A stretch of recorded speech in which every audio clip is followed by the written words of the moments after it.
The biology of emotional release and cognitive preservation modern longevity science reveals that maintaining a sharp, resilient memory after the age of 70 involves more than crossword puzzles and cardiovascular exercise. A pervasive yet often overlooked factor accelerates cognitive decline more aggressively than occasional dietary lapses or sedentary days. This factor is the chronic, low-grade stress generated by holding on to past grievances, a mental habit that Wayne Dyer identified as a primary erroneous zone that depletes vital energy. The silent accumulation of resentment and the refusal to forgive creates a biological environment that is toxic to the hippocampus, the brain's memory center. By dismantling the structures of blame and shifting focus to the present moment, the aging individual can arrest this drainage of cognitive reserve. This exploration offers a structured path to neutralizing this specific emotional toxin, unlocking a state of vitality where the mind remains as agile and energetic as the spirit. The corrosive impact of resentment on neural architecture of the human brain possesses a finite amount of daily energy, a resource that must be allocated between physiological maintenance, cognitive processing, and emotional regulation. When an individual over 70 harbors deep-seated resentment or unresolved anger, a significant portion of this metabolic energy is diverted to sustain the defense mechanisms of the ego. Wayne Dyer frequently illustrated how the attachment to being right or the insistence on blaming others serves as a massive energy leak. From a neurobiological perspective, this emotional state triggers a continuous, low-level release of cortisol, a stress hormone that is particularly damaging to the aging brain. Unlike the acute stress response designed for immediate survival, chronic resentment bathes the neural networks in a chemical soup that inhibits neurogenesis. The hippocampus, which is critical for forming new memories and retrieving old ones, is exceptionally sensitive to cortisol and can physically shrink under the weight of sustained emotional grudges. The mechanism of this damage operates through the persistent activation of the amygdala, the brain's fear center, which overrides the prefrontal cortex's ability to reason and plan. When a person dwells on a past injustice, the brain does not distinguish between the historical event and the present moment, firing the same stress circuitry as if the offense were happening right now. This ceaseless firing exhausts the synaptic connections that support mental clarity and focus. The body remains in a state of hypervigilance, redirecting blood flow and oxygen away from the higher executive centers needed for complex problem solving. Over years, this biological prioritization of defense over growth calcifies into what many mistakenly accept as inevitable senile decline. It is not merely age that erodes the memory, but the accumulated inflammation of unreleased emotional debt. Consider the scenario of a 72-year-old retiree who begins every morning by mentally replaying a conflict with a sibling that occurred 2 decades ago. While pouring coffee, the mind is not present with the aroma or the warmth of the cup, but is engaged in a silent litigation, rehearsing arguments and validating old wounds. This internal dialogue consumes the glucose and oxygen that the brain requires for the day's actual tasks, leaving the individual feeling mentally foggy and fatigued by noon. The person might struggle to remember where the keys were placed, not because of organic deterioration, but because the brain's bandwidth is fully occupied by the processing of a phantom past. This invisible drain transforms a morning that could be used for creative engagement into a period of sterile rumination. There are instances, however, where recalling a negative event does not produce this toxic effect, specifically when the memory is accessed without emotional charge. A distinction must be made between factual memory, which is a neutral archive of history, and resentful rumination, which is an active emotional recreation. The problem is not the memory itself, but the emotional attachment to the victimhood associated with it. If the individual can recall the event as a dry fact, similar to remembering the weather on a Tuesday in 1998, no cortisol spike occurs, and cognitive resources remain intact. The damage arises exclusively when the ego insists that the past should have been different, creating a friction that wears down the biological machinery of the mind. Wayne Dyer posited that the need to justify one's anger is often more addictive than the desire for peace. This addiction creates a feedback loop where the brain seeks out evidence to support the feeling of being wronged, further entrenching the neural pathways of negativity. For the aging brain, this rigidity is dangerous because it discourages the flexibility required to learn new skills or adapt to changes. Neuroplasticity, the brain's ability to rewire itself, thrives on novelty and openness, both of which are stifled by the rigid walls of resentment. The energy required to maintain a fortress of grievances is energy that cannot be used for repair or regeneration. By understanding the physiological cost of holding a grudge, the individual can begin to view forgiveness not as a moral concession, but as a vital health strategy. The release of resentment acts as a pressure valve, instantly lowering cortisol levels and allowing the parasympathetic nervous system to restore balance. This shift signals the body that the threat has passed, permitting the immune system and the brain's repair mechanisms to resume their work. The preservation of memory in the later decades of life depends heavily on this ability to clear the emotional cache. A mind uncluttered by the debris of the past is free to process the richness of the present. What ancient weight can I drop today to save my mind? The cycle of repetitive thought and vitality depletion, the habit of repetitive negative thinking, often called rumination, functions like a background application on a computer that silently drains the battery.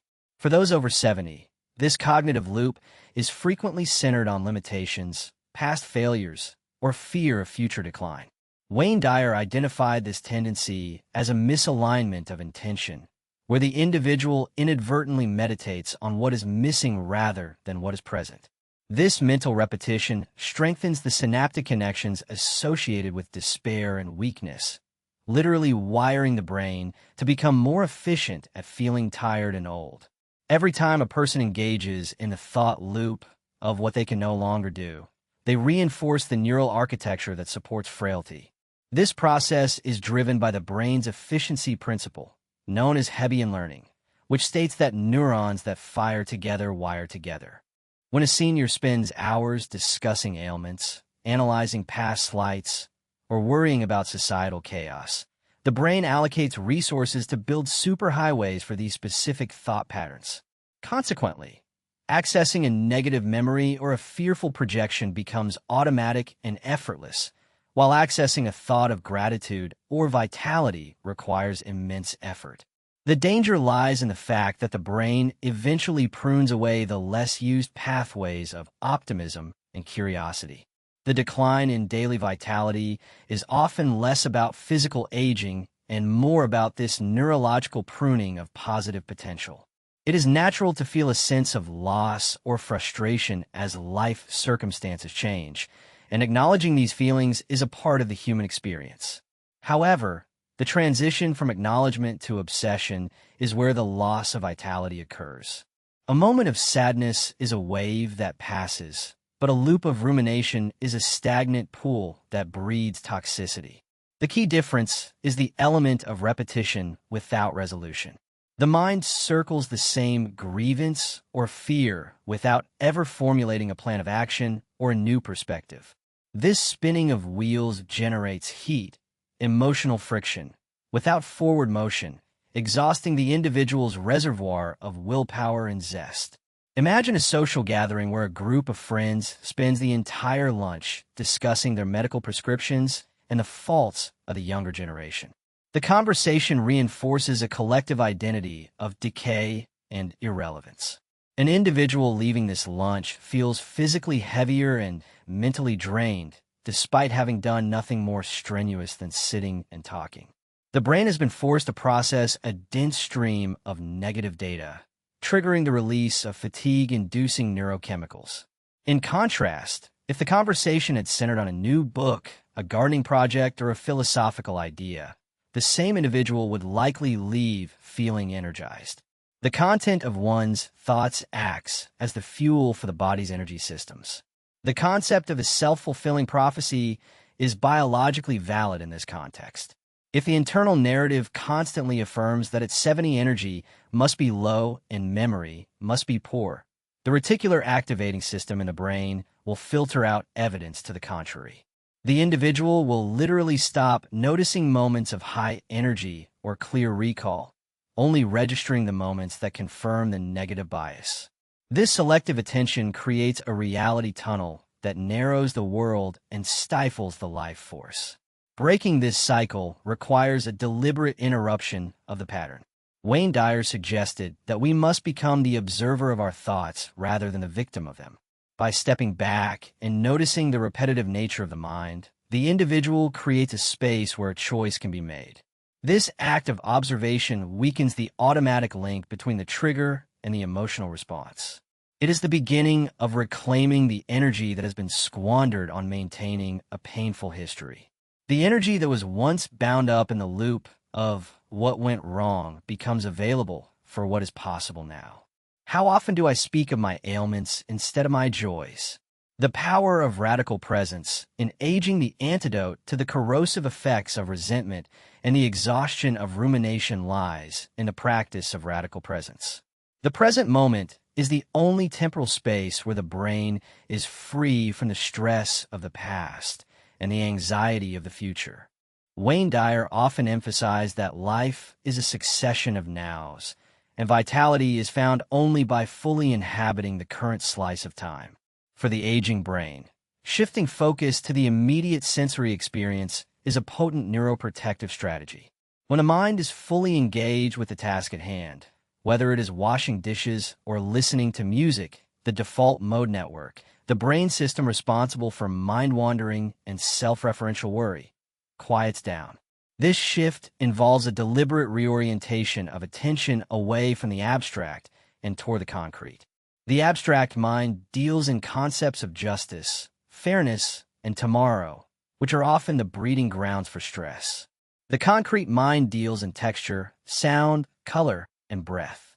By anchoring attention in the physical world, the individual bypasses the ego's storytelling mechanisms. This state of flow reduces the metabolic cost of cognition. The brain operates more efficiently when it is not split between doing one thing and thinking about another. For a person over 70, cultivating this singular focus can result in a remarkable improvement in short-term memory and executive function. A practical application of this occurs when a senior finds themselves overwhelmed by a complex environment, such as a busy supermarket. The tendency might be to retreat into a shell of anxiety, worrying about forgetting items or navigating the crowds. Instead, the individual can apply the principle of presence by focusing intensely on the vibrant colors of the produce or the specific tactile sensation of the card handle. This sensory grounding acts as a circuit breaker for anxiety. It pulls the brain out of the fight-or-flight response and re-engages the prefrontal cortex.